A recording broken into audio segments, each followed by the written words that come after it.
ایمان بچانا چاہے تو وہ کیسے بچا سکے گا؟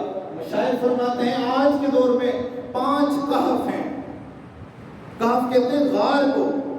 5 ایسے غار ہیں جہاں انسان کسی ایک میں پناہ لے لے اس کا ایمان بچ جائے گا. دیکھیں کسی دور میں ہمیں کوئی بات کسی کو پہنچانی ہو ہمیں سفر کی ضرورت پڑتی تھی. آج اللہ نے ہمارے لیے کتنی آسانی پیدا کر دی. ہم فون پہ بات کرتے ہیں, ہزاروں میل دور ہماری بات طے ہو جاتی ہے, بات سمجھ آ جاتی ہے, معاملہ بن جاتا ہے. تو اللہ نے ہمارے ایمان کی سہولت کے لیے بھی ورچوئل کاف ہمارے لیے سہولت عطا فرما دی.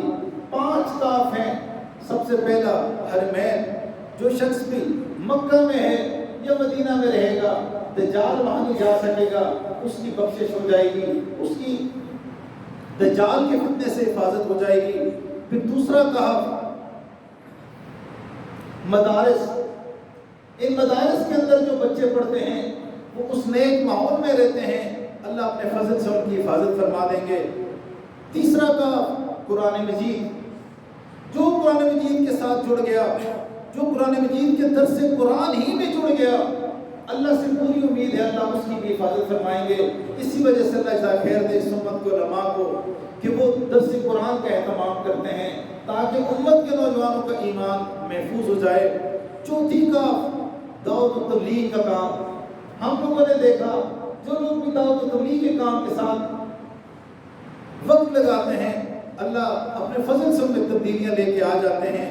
جو جیسے کابرین ترتیب بتاتے ہیں سچے دل کے ساتھ اس ترتیب میں رہے گا, جڑا رہے گا, اللہ سے امید ہے, اللہ سے یقین ہے, اللہ ان کے ساتھ عافیت والا معاملہ کریں گے.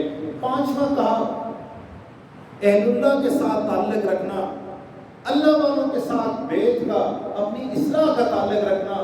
جو اللہ والوں کے ساتھ بھی اصلاح کا تعلق رکھے گا اللہ رب العزت سے پورا یقین ہے اللہ اپنے فضل سے ان کی بھی حفاظت فرما دے. تو آج وقت ہے جب تک انسان کے پاس سانس ہے اس وقت تک چانس ہے.